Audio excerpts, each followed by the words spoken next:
Friends, previous lecture में हमने पढ़ा types of rotor of synchronous machine and EMF equation for synchronous generator.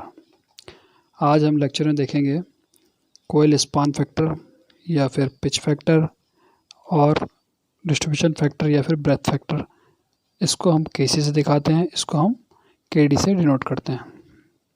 तो कोयल span factor और distribution factor को समझने से पहले कुछ बेसिक चीज़ें जो समझनी चाहिए। पहला, कोयल क्या होता है? कोयल कोई भी नंबर ऑफ टर्न्स हो सकते हैं। सिंगल टर्न की भी कोयल हो सकती है, मल्टीपल टर्न की भी कोयल हो सकती है। तो मैंने यहाँ पर सिंगल टर्न कोयल बताई है। इस कोयल में एक कंडक्टर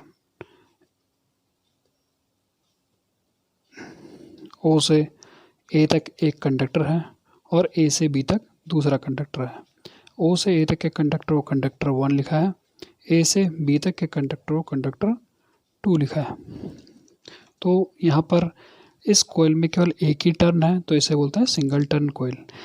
इस तरीके से मल्टीपल टर्न कोयल होती है, जैसे 2 टर्न कोयल होगी तो उसमें 2 टर्न होंगे,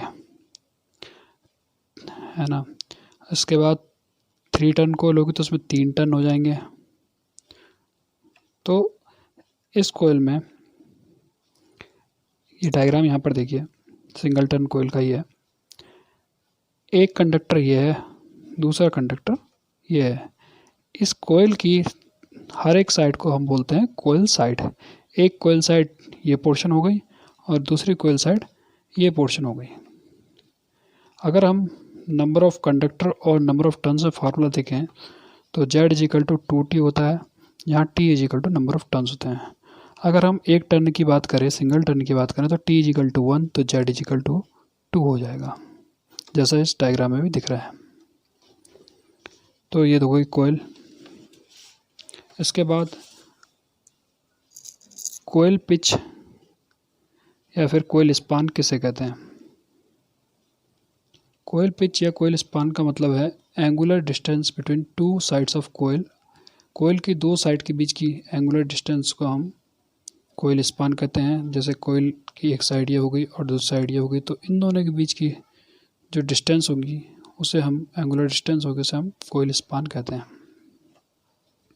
इसके बाद पोल पिच क्या होती है? पोल पिच होती है peripheral distance between centre of 2 adjacent pole. 2 adjacent pole, जैसे यहाँ पर 2 पोल दिखाए हैं, यहाँ पर 4 पोल दिखाए हैं, तो 2 पोल में की एडजेसेंट पोल के बीच की कितनी डिस्टेंस है वो उसकी पोल पिच है। जैसे यहाँ पर N और S के बीच में अगर हम देखें तो 180 डिग्री की डिस्टेंस है, तो 180 डिग्री इसकी पोल पिच हो गई। ऐसे ही अगर 4 पोल हैं तो ये एक पोल है, दूसरा पोल ये है, इन दोनों के बीच की जो डिस्टेंस एंगुलर वो है 90 डिग्री। ये डिस्टेंस मैकेनिकल है, इसको हम इलेक्ट्रिकल में भी डिनोट कर सकते हैं। अगर हम इलेक्ट्रिकल की बात करें तो इसके पीछे फार्मूला होता है theta electrical = P/2 theta mechanical, जहाँ पर P नंबर ऑफ पोल्स को डिनोट करता है। अगर हम केस 1 देख लें, इसको हमने केस 1 मान लिया, इसको हमने केस 2 मान लिया, तो केस 1 के केस में थीटा मैकेनिकल हमको यहाँ से दिखाया 180 डिग्री है और P कितने हैं? नंबर ऑफ पोल, एक ये N और एक S, 2 नंबर ऑफ पोल हैं। तो थीटा इलेक्ट्रिकल कितना होगा निकालते हैं। थीटा इलेक्ट्रिकल इस फॉर्मूले में रख देते हैं, P = 2 ये रख दिया upon 2 into theta mechanical 180 degree, ये 180 डिग्री, तो 2 से 2 कैंसिल हो जाएगा, 180 डिग्री बच जाएगा। तो थीटा इलेक्ट्रिकल पोल पिच अगर इलेक्ट्रिकल डिग्री की बात करें तो 180 डिग्री आई। इस तरीके से अगर हम बात करें केस 2 की, तो यहाँ पर 4 पोल हैं, तो P = 4 हो गया। थीटा मैकेनिकल हमको दिख रहा है यहाँ पर 90 डिग्री, तो इस फॉर्मूले हम लगाएंगे तो थीटा इलेक्ट्रिकल = आ जाएगा P/2 यानी कि 4 number of poles upon 2 into 90 degree, तो ये 2 टाइम्स कैंसिल हो जाएगा और 90 × 2 = 180 डिग्री, यानी कि थीटा इलेक्ट्रिकल फिर से 180 डिग्री ही आएगा। जो पोल पिच अगर हम इलेक्ट्रिकल डिग्री की बात करें वो हमेशा 180 डिग्री ही होती है। इसके बाद नेक्स्ट टॉपिक है शॉर्ट पिच कोयल और फुल पिच कोयल किसे कहते हैं।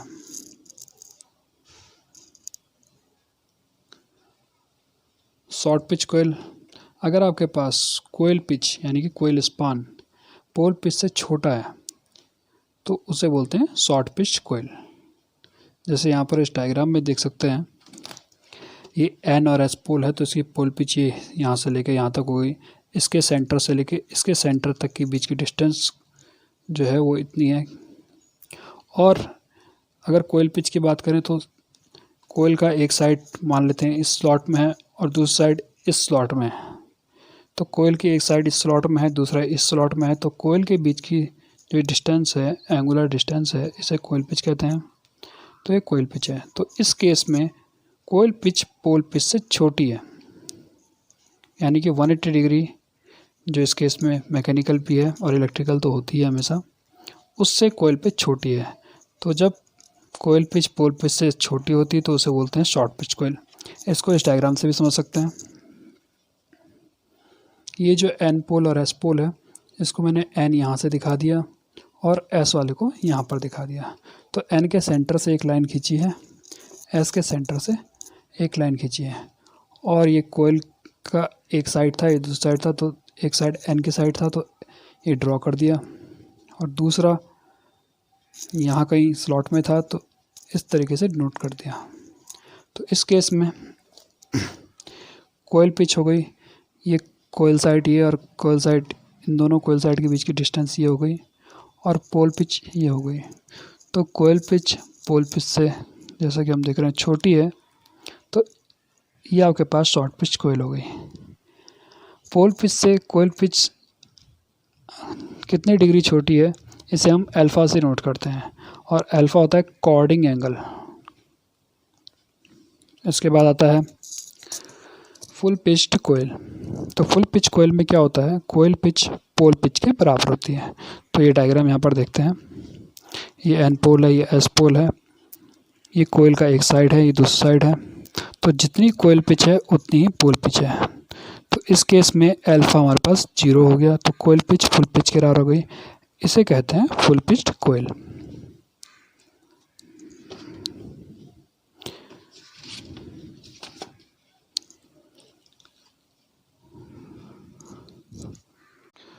अब हम पढ़ते हैं कोयल स्पान फैक्टर या फिर पिच फैक्टर। कोयल स्पान फैक्टर हमारे पास होता है जो शॉर्ट पिच कोयल में ईएमएफ जनरेट हुआ अपॉन जो फुल पिच कोयल में ईएमएफ जनरेट हुआ। तो शॉर्ट पिच ईएमएफ में जो ईएमएफ जनरेट हुआ और फुल पिच में जो ईएमएफ जनरेट हुआ, उसका रेशियो को हम डिफाइन करते हैं कोयल स्पान फैक्टर या फिर पिच फैक्टर से। शॉर्ट पिच कोयल में जो ईएमएफ जनरेट हुआ वो इक्वल होता है phasor sum of EMF generated के, और फुल पिच में होता है arithmetic sum of EMF generate के। यहाँ पर हमने दो बनाई, दो कंडीशन लिए, एक शॉर्ट पिच की और एक फुल पिच की। शॉर्ट पिच के लिए इसकी एक कोयल साइड इस साइड है और दूसरी कोयल साइड इस साइड है। यहाँ से ये अल्फ़ा कॉर्डिंग एंगल हो जाता है। EC1 इस साइड का ईएमएफ जनरेट है, EC2 इसका ईएमएफ जनरेट है। वैसे ही यहाँ पर EC1 इस साइड का है, EC2 इस साइड का ईएमएफ जनरेट है। तो अगर बात करें फुल पिच कोयल की, तो अगर इसमें EC1 मान लेते हैं, इसके वेक्टर डायग्राम देखते हैं, मान लेते हैं इसमें EC1 इस साइड डायरेक्ट इस साइड जो है आ रहा है, तो EC2 भी इसी साइड आएगा, क्योंकि ये दोनों आपस में इन फेस हैं। इसको इस तरीके से समझते हैं, अगर हमारे पास एक कंडक्टर इस स्लॉट में है और कोयल के दूसरा साइड या फिर कोई दूसरा कंडक्टर इस स्लॉट में है, तो जिस टाइम ये एन पोल का फ्लक्स इस कंडक्टर के फ्लक्स इस कंडक्टर को कट करेगा, उसी टाइम पे एस पोल का फ्लक्स इस कंडक्टर को कट करेगा। क्योंकि फ्लक्स कट एक ही टाइम पे होगा तो ईएमएफ जनरेट जो होगा वो एक ही डायरेक्शन में इंड्यूस होगा। तो ये आपके पास फुल पिच कोयल का एग्जांपल है। अगर शॉर्ट पिच कोयल की बात करें तो मान लेते हैं कि कोयल साइड दूसरी साइड इस साइड है, तो जब आपका इस साइड वाला फ्लक्स कट करेगा, उस टाइम पे ये फ्लक्स कट नहीं होगा बल्कि उसके अल्फ़ा डिग्री बाद होगा। तो इन दोनों में अल्फ़ा डिग्री का फेज़ डिफरेंस आ जाएगा। तो फुल पिच कोयल में ये AC1 की डायरेक्शन अगर यहाँ है तो AC2 की डायरेक्शन भी यहाँ होगी। तो इन दोनों का रिजल्टेंट जो बनेगा वो भी इसी डायरेक्शन में होगा। AC is equal to AC1 plus AC2। अगर मान लेते हैं कि इन दोनों का मैग्नीट्यूड E1 है तो AC का मैग्नीट्यूड हो जाएगा इन दोनों के मैग्नीट्यूड का सम यानी कि 2E1।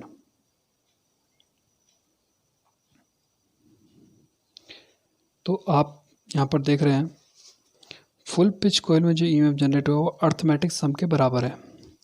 यानी कि फुल पिच कोयल में आपके पास EMF जो जनरेट हुआ AC वो इनके अर्थमेटिक सम के बराबर है, यानी कि E1 प्लस E1 यानी कि 2E1। इसको अर्थमेटिक तरीके से हम सिंपल जोड़ सकते हैं।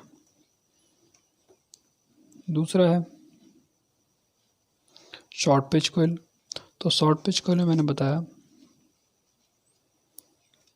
कि आपके पास एक कोयल और दूसरे कोयल में जो फ्लक्स कट होगा उसमें अल्फ़ा डिग्री का फेस एंगल आ जाएगा। तो उसमें जो EMF इंड्यूस्ड होगा वो किस तरीके से होगा, अगर EC1 इस डायरेक्शन में है तो EC2 अल्फ़ा डिग्री लीड कर जाएगा। तो इन दोनों में अल्फ़ा डिग्री का डिफरेंस आ जाएगा। तो EC1 को मैंने यहाँ पर ABC नोट किया है, EC2 को BCC नोट किया हुआ है। तो इनका रिजल्टेंट एक ये है, दूसरा ये है। इस तरीके से आ जाएगा EC जिसको हम AC से डिनोट करते हैं। तो यहाँ पर एक चीज़ और समझने वाली बात है,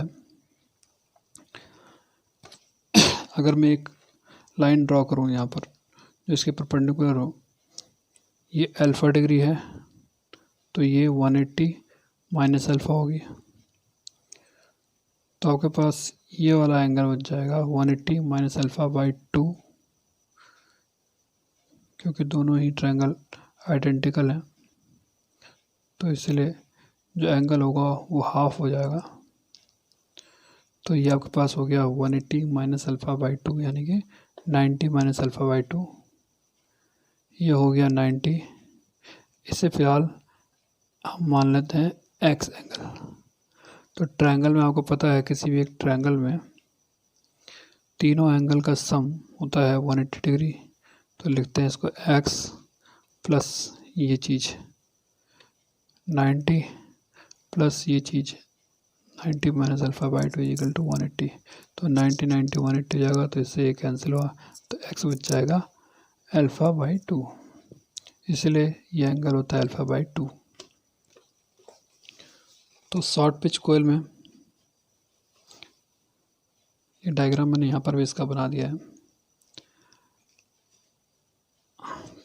तो आपके पास कोयल पिच फैक्टर या फिर कोयल स्पान फैक्टर क्या होगा। Pitch factor phasor sum of EMF generated. Short pitch coil में देखिए एक फेज़ ये है, दूसरा ये है, तो फेजर सम क्या है, ये पोर्शन है AC।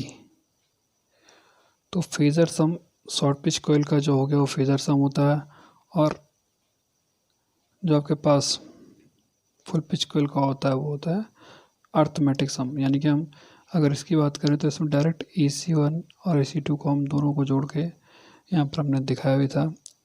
अगर दोनों का मैग्नीट्यूड E1 है तो ये 2E1 हो जाएगा, तो ये अर्थमेटिक सम के बराबर होगा।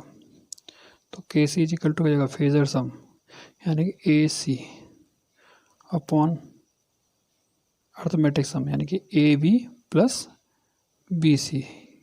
फिलहाल AB BC के बराबर है, यानी कि EC1 का मैग्नीट्यूड EC2 के बराबर है।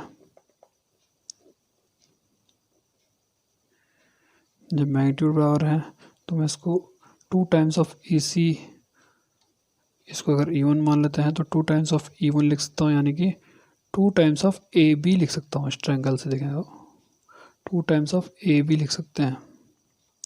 तो AC जो है वो किसके इक्वल है, यहाँ पर D पॉइंट है तो AC है 2AD के बराबर। ए सी किसके बराबर है, A D plus D C, दोनों बराबर हैं तो 2AD के बराबर, अपॉन 2AB, तो 2 से 2 कैंसिल हो जाएगा तो AD upon AB।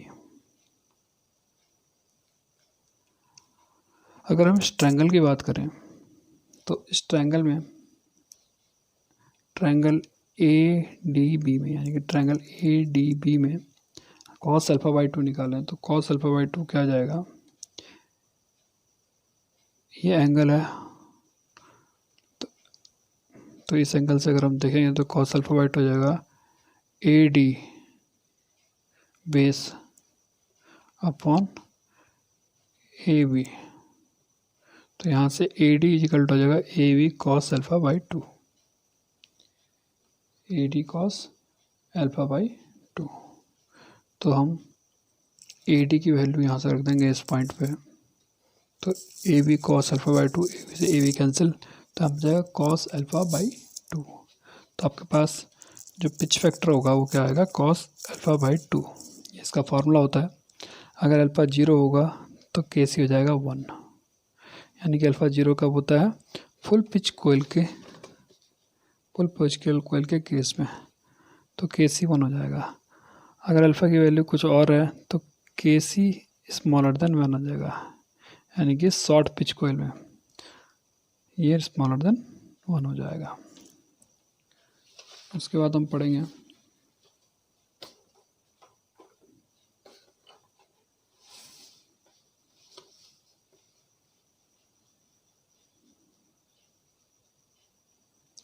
Distribution factor. तो डिस्ट्रीब्यूशन फैक्टर किसे कहते हैं समझते हैं। डिस्ट्रीब्यूशन फैक्टर होता है EMF जनरेट इन distributed winding upon EMF generate इन कंसंट्रेटेड वाइंडिंग। तो पहले डिस्ट्रीब्यूटेड वाइंडिंग क्या होती है और कंसंट्रेटेड वाइंडिंग क्या होती है इसको समझते हैं। अगर आपके पास इस तरीके से स्लॉट हैं तो इसमें कुछ वाइंडिंग इस स्लॉट में है, कुछ वाइंडिंग इस स्लॉट में है, कुछ वाइंडिंग इस स्लॉट में, यानी कि वाइंडिंग को डिस्ट्रीब्यूट किया हुआ है। तो इस टाइप की वाइंडिंग को बोलते हैं हम डिस्ट्रीब्यूटेड वाइंडिंग, जो अलग अलग स्लॉट में डिस्ट्रीब्यूट होती है। दूसरा कंसंट्रेटेड वाइंडिंग। कंसंट्रेटेड वाइंडिंग का मतलब है अगर वाइंडिंग एक ही स्लॉट में प्लेस करी जाए, डिस्ट्रीब्यूट ना करके एक ही स्लॉट में प्लेस करी जाए तो उसे बोलते हैं कंसंट्रेटेड वाइंडिंग। तो अगर आपके पास KD की बात करें तो KD होता है इसमें कितना EMF इंड्यूस्ड हुआ अपॉन इस वाइंडिंग में कितना EMF इंड्यूस्ड हुआ। तो ये हो जाएगा फेजर सम के इक्वल। फेजर सम क्यों, क्योंकि कुछ यहाँ पर EMF इंड्यूस्ड हो रहा है, कुछ यहाँ पर, तो इसको टोटल अर्थमेटिकली नहीं जोड़ सकते। ऐसा नहीं है कि यहाँ पर 2 वोल्ट हुआ, यहाँ पर 2 वोल्ट हुआ, यहाँ पर 3 वोल्ट हुआ तो 2 और 3 आपने 7 वोल्ट आ गया, ऐसा नहीं है। तो इस टाइम पे हमको फेजर सम को कंसीडर करना पड़ेगा। अगर हम कंसंट्रेटेड वाइंडिंग की बात करते हैं तो ऑब्वियस सी बात है इसमें जितने भी कंडक्टर होंगे इस वाइंडिंग में सब में जो EMF इंड्यूस्ड होगा वो इक्वल जो है टोटल जोड़ा जा सकता है। जैसे 2 इस कंडक्टर का, 2 इस कंडक्टर का, 2 वोल्ट इस कंडक्टर का, तो 2 + 2 + 2 इक्वल टू 6 वोल्ट डायरेक्ट जोड़ सकते हैं। तो इसको अर्थमेटिक सम के बराबर डिनोट किया जाता है। तो इस फार्मूले में डिस्ट्रीब्यूटेड वाइंडिंग में जो EMF इंड्यूस्ड है फेजर सम के बराबर होता है, कंसंट्रेटेड वाइंडिंग में जो हुआ वो अर्थमेटिक सम के बराबर होता है। ये हम पर फेस में देखते हैं। तो इसका डेरिवेशन देखते हैं। तो डेरिवेशन को समझने के लिए ये डायग्राम है। मान लेते हैं कि हमारे पास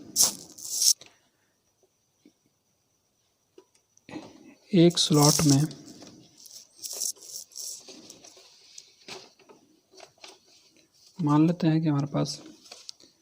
इस तरीके से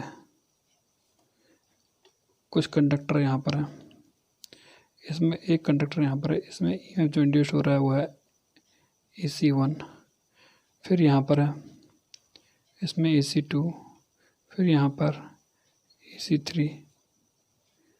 तो किस तरीके से होगा, अगर AC1 आपके पास ये डायरेक्शन है, ये देखो ये पॉइंट स्लॉट A का हो गया,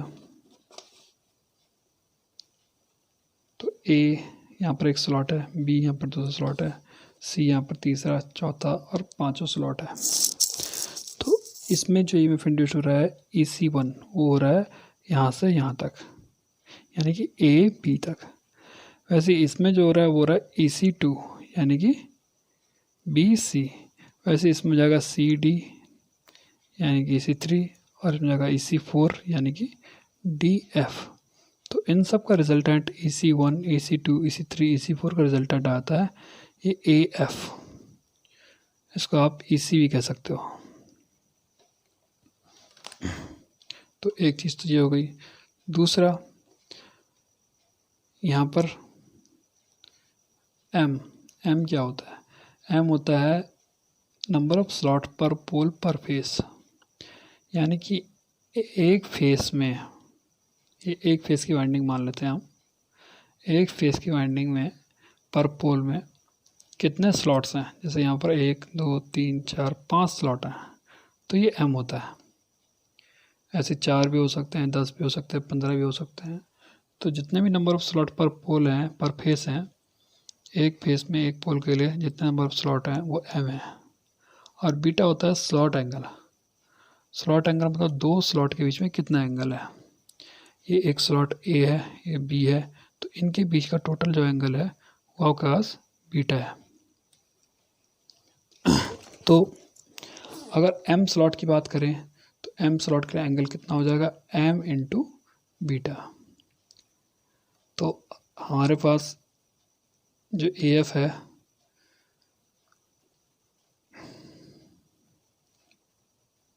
उससे हम एक लाइन ड्रॉ कर देते हैं यहाँ पर OG। तो अगर ये M बीटा का एंगल है तो यहाँ से अगर एक परपेंडिकुलर लाइन खींचेंगे तो ये इसका हाफ हो जाएगा, यानी कि M बीटा बाई 2 हो जाएगा। तो यहाँ पर जो एंगल OAG है वो है M बीटा बाई 2।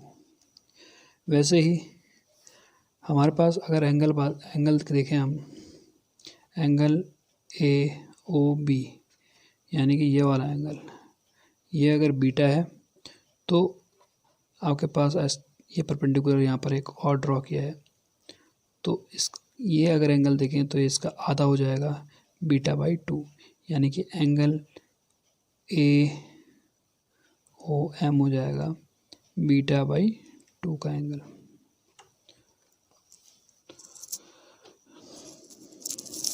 तो आप समझते हैं KD कैसे निकालेंगे। तो KD निकालने के लिए फेजर सम अपॉन अर्थमेटिक सम। फेजर सम यानी कि AF, एक फेजर ये है, दूसरा ये है, तीसरा ये, चौथा है, तो फेजर सम टोटल कितना हो गया AF अपॉन अर्थमेटिक सम यानी कि AB प्लस ये वाला BC प्लस CD प्लस जितने भी हैं। तो अगर M है तो M टाइम्स ऑफ AB यानी कि M टाइम्स ऑफ AB। तो AF को हम बोल सकते हैं AG प्लस GF, क्योंकि दोनों बराबर हैं, AG GF के बराबर है, इसलिए इसको बोल सकते हैं 2AG upon M into AB को हम देख सकते हैं, ये AB जो है इसको हम देख सकते हैं AM प्लस MB, यानी कि दोनों को इक्वल है। AM जितना है, जितना ये पोर्शन है उतना ये पोर्शन है, तो 2 टाइम्स ऑफ AM, तो 2 से 2 कैंसिल, तो AG अपॉन MAM। तो अगर हम बात करें ट्रायंगल OA और G की, यानी कि अगर हम इस ट्रायंगल की बात करें तो इस ट्रायंगल में ये एंगल है M बीटा बाई 2। तो यहाँ से अगर हम साइन M बीटा बाई 2 यानी कि इस एंगल से हम अगर साइन की वैल्यू निकालेंगे तो साइन की वैल्यू हो जाएगी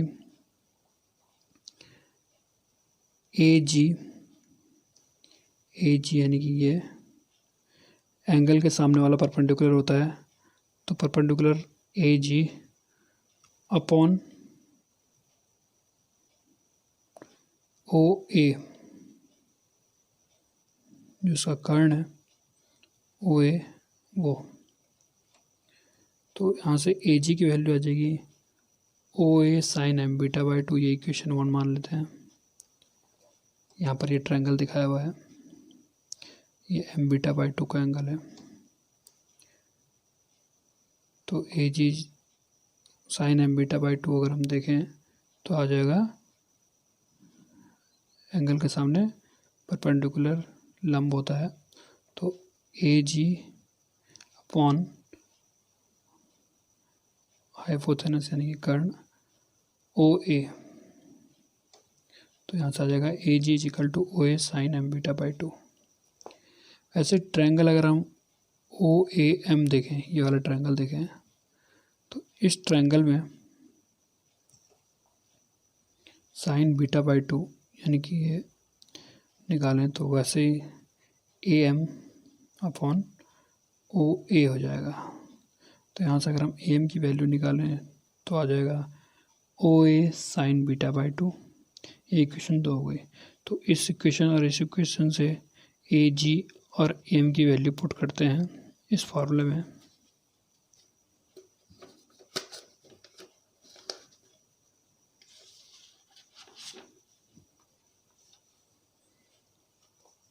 तो जब ऐसा करेंगे तो ए जी की जगह आया था sine M beta by 2, A M की जगह आया था O A sine M beta by 2, तो ए जी की जगह आया था O A sine M beta by 2 और ए एम की जगह आया था O A sine beta by 2, तो ओ ए से ओ ए कैंसिल हो जाएगा, तो डिस्ट्रीब्यूशन फैक्टर आ जाएगा sine M beta by 2 upon M sine beta by 2। Thank you.